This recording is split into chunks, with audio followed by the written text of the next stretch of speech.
Yom Houledet, l'anniversaire de Médinat Israël, le pays d'Israël, 69 ans.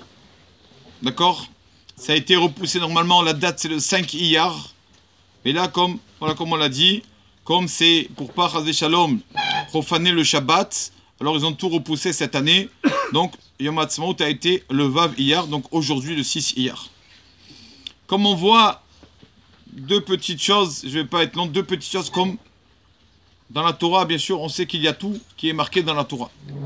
Regardez comme c'est magnifique. Il y avait, ça fait combien, je sais pas, 150 ans, 200 ans, le Gaon de Vina. Un Rav, Gaon de Vina qui dormait 2 heures par nuit. D'accord, le Gaon de Vina, c'était hors pair, d'accord, le Gaon de Vina. Il écrit dans son livre, son élève écrit, Rabbi Israël Mishkalov, son élève du Gaon de Vina, qui écrit, il dit que les jours du Homer, il y a chaque jour du Homer, il a sa spécialité. Il y a des trucs comme ça, il y a des bonnes forces, je ne comprends pas trop, il y a des bonnes choses, des mauvaises choses, il y a des forces du mal, des forces du bien. Il dit, il y a 2 jours, ça c'est à 150 ans, le Gaon de Vina dit, il y a 2 jours du Homer où il n'y a pas ces forces du mal. C'est quand ces 2 jours, il dit que c'est le 5 Iyar et le 28 Iyar, comme ça il dit. Comme ça il a dit Gaon de Vina, ça fait 200 ans. Et il s'avère comme Akadosh Baruch Hu a fait les choses, qu'en fait ces 2 jours-là, c'est les jours où le Ham Israël fête Yom Ha'atzmaut et Yom Yerushalayim. D'accord? Donc c'est Akadosh Baruch Hu, il y a tout, on ne connaît rien de ses comptes, mais Akadosh Baruch Hu, il y a tout. Déjà le Gaon de Vina, avant ça, il avait dit que c'est des jours spéciaux pour le Ham, pour le peuple d'Israël. Ces jours-là, de Yom Ha'atzmaut, qu'on puisse avoir un pays, qu'on puisse avoir un endroit, Baruch Hashem, il y a des yeshivot, il y a de la Torah, et à Baruch Hashem, il y a notre langue, on n'aura pas honte d'aller avec une kippa, on pourra faire le Shabbat comme il se doit, on pourra marcher le Shabbat avec le talit dans la rue, etc., etc. Il y a encore une allusion dans la Torah, comme c'est un Rav qui était Rav à Bourbiya, c'est un Rav à Petar Tikva, comme on sait tous que si on prend l'Aleph Bet, on prend Aleph, la lettre Aleph, c'est le premier jour de Pessah, la dernière lettre c'est quoi? Tav, c'est quoi? C'est Tchab, premier jour de Pessah, tombera Tchabéav.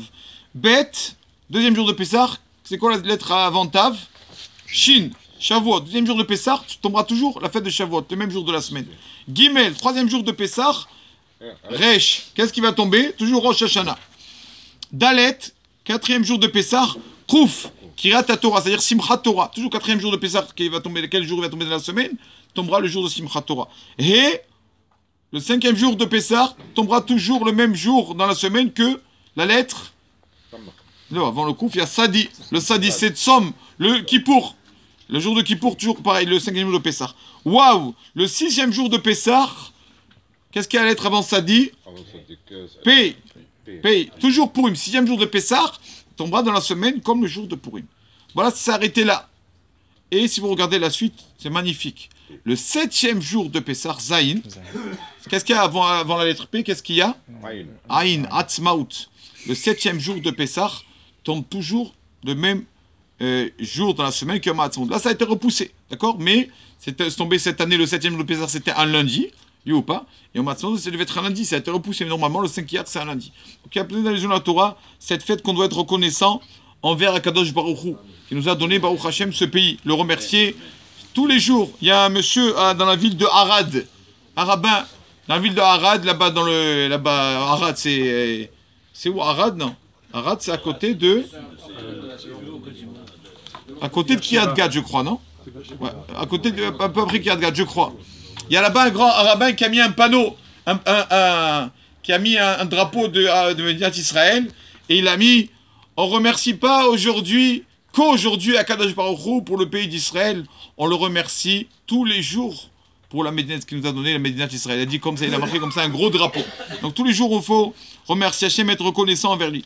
Pour montrer ce que c'est la reconnaissance, de pas, chas v'shalom, de pas, comme on dit dans la Torah, un puits duquel tu as bu de l'eau une fois, ne jette pas dans ce puits une pierre. Quand reconnaissant envers Hachem ce qu'il nous a donné, de ne pas oublier de le remercier à chaque fois. Il y a une très très belle histoire avec un Rav, Rabbi Isser Zalman Metzar, un Rav âgé, c'était l'oncle du Rav Shach. Ce Rav-là, est arrivé un élève à lui. Moi, je ne sais pas comment il s'appelle. Un élève à lui est arrivé avec son fils. Il lui a dit, Rabbi, regardez. Qu'est-ce qu'il a montré? Le faire part. Regardez, Rabbi Bezrat Hashem. mon fils va faire la bar mitzvah. Mazal tov et tout. Rabbi bénissait mon fils. Et le Rav qui bénit le bar mitzvah, Rabbi Serzaman, dit bar mitzvah, Bezrat Hashem, sois un grand dans la Torah, dans les Yirat Shamayim, que tu arrives à battre ton Yitzhara, ton mauvais penchant. Et donc ils s'en vont. Les Rav du Rav, ils s'en vont. Même pas, ils lui ont demandé de venir, parce qu'on sait que le Rav est âgé, il ne peut pas se déplacer à chaque bar mitzvah, à chaque choix, chaque fête. Et arrive le jour de la bar mitzvah, et au milieu de la bar mitzvah, on voit arriver un vieux monsieur. Qui c'est qui arrive? Rabbi Isser Zalman Metzar, le Rav est venu à la bar mitzvah. Le père tout content. Rabbi, c'est quoi cette joie magnifique et tout. Vous êtes venu à la bar mitzvah, le Rav il fait les chaïm et tout. Et quand le Rav à la fin de la bar mitzvah s'en va, le père du bar mitzvah lui dit Rabbi, je vais vous poser une question. Pourquoi vous êtes venu? Moi quand je vous invite, c'est que vous étudiez la Torah. Donc je ne vais pas vous déranger, c'est que vous ne comptiez pas venir. Comment c'est que vous êtes venu à la bar mitzvah de mon fils? Je veux savoir, il y a une raison spéciale? Il lui a dit oui. Je vous dois beaucoup. À toi et ton fils, je vous dois beaucoup. Vous me devez beaucoup, Rabbi. Vous êtes notre Rav et vous me devez beaucoup. Alors le Rav qui leur répond, il leur dit, vous savez, quand vous m'avez amené le faire part de la bar mitzvah, et j'ai vu que, il dit au père du bar mitzvah, j'ai vu que ton fils déjà allait faire 13 ans. Je me rappelle encore de ton mariage. Toi, le père du bar mitzvah, c'est moi qui t'a marié. Je me rappelle. Mais je regarde. Il y a déjà 14 ans qui sont passés depuis. Qu'est-ce que j'étais? Qu'est-ce que je suis devenu? Est-ce que j'ai avancé dans ma Torah? Est-ce que j'ai avancé dans Yirat Shamayim? Est-ce que j'ai avancé envers Kadosh Baruch Hu? Ça m'a fait beaucoup réfléchir. Grâce à ce faire part de Bar Mitzvah, là, je me suis remis en question. J'ai beaucoup réfléchi sur ma conduite envers Hachem. Est-ce que vraiment je me conduis comme il se doit? Est-ce que je suis assez reconnaissant envers Hachem? Et comme ce faire part, il m'a fait réfléchir. Il m'a fait penser et faire un peu des pensées de Teshuvah, de me repentir envers Hachem. 14 ans qui sont passés depuis le mariage du papa du Bar Mitzvah. Et comme ça, j'ai pas encore assez avancé. Tu m'as fait beaucoup de bien. Ce faire part m'a fait beaucoup de bien. Grâce à vous, j'ai fait, comment on dit, bon effet. J'ai fait un peu des calculs dans ma tête. Donc, c'est pour ça que je suis venu grâce à vous. Je vous dois à Karatatov. Je vous remercie de m'avoir amené ce faire part. Ça m'a fait beaucoup de bien. Tout ça, regardez à Botaï. À Karatatov, reconnaissance par rapport à juste des pensées de Teshuvah. Ils n'ont pas donné de l'argent ou quoi, rien. Mais quand même, reconnaissant. Alors nous, Kadosh Baruch Hu qui nous a donné cette joie-là, à forte raison d'être reconnaissant. Non seulement être reconnaissant envers la personne qui nous a fait du bien, mais en reconnaissant envers la personne qui a entraîné ce bien. Où on a vu ça? On a vu ça avec les filles de Yitro. Les filles de Yitro, quand leur père leur a dit, qui vous a aidé? Qui vous a aidé à chasser les bergers, d'accord, empêcher les bergers de vous faire du mal?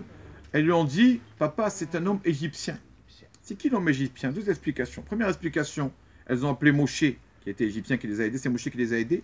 Et il y a une deuxième explication qui dit que, pourquoi Moshe est arrivé à Midian, où était Yitro? Parce que Moshe avait tué l'Égyptien en Égypte, donc il s'est sauvé. Qu'est-ce qu'on lui a fait de Yitro? Grâce à l'Égyptien qui a été tué, Moshe Rabbeinu est venu et nous a sauvés. Pour nous montrer que, non seulement la personne, Moshe, qui leur a fait du bien, mais même la personne qui a entraîné ce bien, l'Égyptien qui a été tué par Moshe Rabbeinu, lui aussi, elle l'a mentionné pour ne pas jamais l'oublier. Donc on remercie Akadosh Baruch Hu sur tout le bien qu'il nous donne, et aussi sur cette joie qu'on a. Et on souhaite pour nous tous, les Juifs de France, de diaspora, une fois le Rav, il a dit une phrase, il a dit, tout ce qu'on fait ici, c'est un entraînement, les mitzvot qu'on fait. Bezrat Hashem, entre guillemets, le match, les vrais mitzvot, ce sera qu'on le fera dans le palais d'Hachem, dans la terre d'Israël. Alors Bezrat Hashem, qu'on arrive là-bas le plus vite possible, tout l'âme Israël. Amen.